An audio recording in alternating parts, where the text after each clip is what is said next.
peruntukan hewan kurban. Yang pertama tadi kepada si pengurban, sudah saya jelaskan. Jadi si pengurban katanya nggak boleh memakan daging kurban sendiri Pak Ustadz. Betul. Apabila yang berkurban punya kolesterol yang tinggi, ya. Tapi kalau dia sehat, ya kan, tidak mengapa. Silakan aja. Kalau misalnya mau berkurban, monggo. Tidak ada masalah jamaah yang dimuliakan Allah. Kecuali Pak, ada kecualinya. Mohon maaf ini serius, kalian nggak bercanda nih. Kecuali kalau nadar. Nah kalau nadar memang tidak boleh.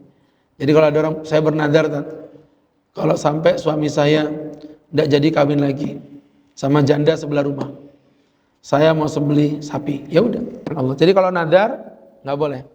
Nah mungkin itu juga perlu dipastikan bapak-bapak, mohon maaf ya kalau nadar tidak boleh mengkonsumsi. Bahkan bukan hanya dia, tapi keluarganya juga nggak boleh ikut makan. Pokoknya kalau nadar tidak boleh, karena itu wajib.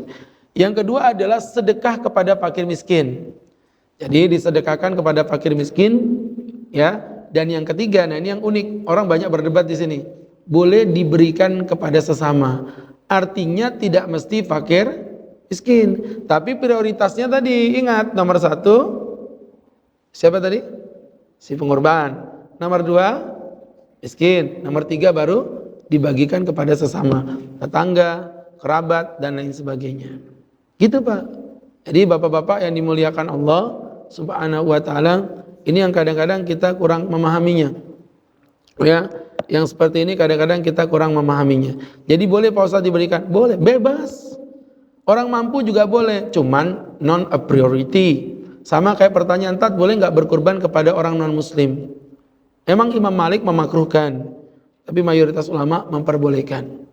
Tapi dengan catatan bahwa saudara kita yang muslim sudah diprioritaskan untuk mendapatkannya. Non muslim diberi, nggak apa-apa. Ada pula beberapa ulama yang menganjurkan sepertiga untuk dirinya, sepertiga untuk disedekahkan, sepertiga untuk keluarganya atau tetangganya. Tetapi hadis-hadis ini adalah dhaif, hadis-hadis yang lemah, yang kesimpulannya adalah ini merupakan anjuran dan kesunahan saja, bukan merupakan kewajiban. Bahkan andai kata yang berkurban tidak mau memakan, juga tidak ada masalah. Dan Nabi pernah waktu itu berkurban dan memerintahkan ayuksima butnahu kullaha luhmuha wa juluduha wa jalaluha, untuk mengorbankan dagingnya, kulitnya, tulangnya, dan Nabi tidak mengambil apapun darinya. Jadi artinya Nabi juga pernah tidak mengambil apapun dari hewan kurbannya. Berikutnya, kesalahan-kesalahan yang banyak terjadi pada panitia. Yang pertama adalah menjual sebagian dari hewan kurban. Saya mempertegas, Pak. Bapak panitia itu statusnya adalah kepanjangan tangan dari pemilik kurban.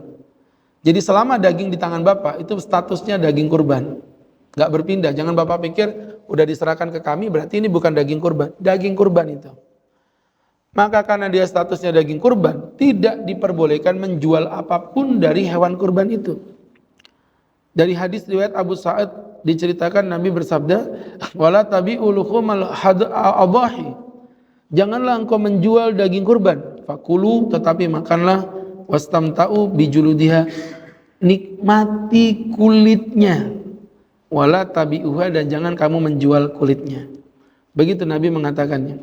Ya, dan ini merupakan pendapat Imam Syafi'i, pendapat Imam Ahmad mengharamkannya, walaupun ada beberapa ulama yang memperbolehkan, yaitu seperti Imam Abu Hanifah, tapi pendapat yang rajih tetap tidak diperbolehkan. Sayang tat kulitnya dijual aja buat operasional masjid. Gimana ya bahasa saya? Masa semurah itulah masjid? Saya pikir nggak butuh dana dengan cara begitu. Lebih baik Bapak telepon pesantren. Pak, saya punya 10 lembar kulit. Kalau Bapak mau, kami antar ke sana. Aduh, gimana ya Mas ya? Saya bingung 10 lembar dibuat apa? Nanti bisa Bapak jual. Katanya Pak Ustadz nggak boleh dijual Mas. Itu statusnya sebagai hewan kurban. Tapi kalau udah kita berikan, berarti udah bukan hewan kurban lagi kan? Sudah tamlik, sudah terjadi perubahan kepemilikan, maka yang sedemikian tidak mengapa apabila dijual. Tapi pengurus sebagai kepanjangan tangan dari pengorban tidak boleh melakukan tindakan itu.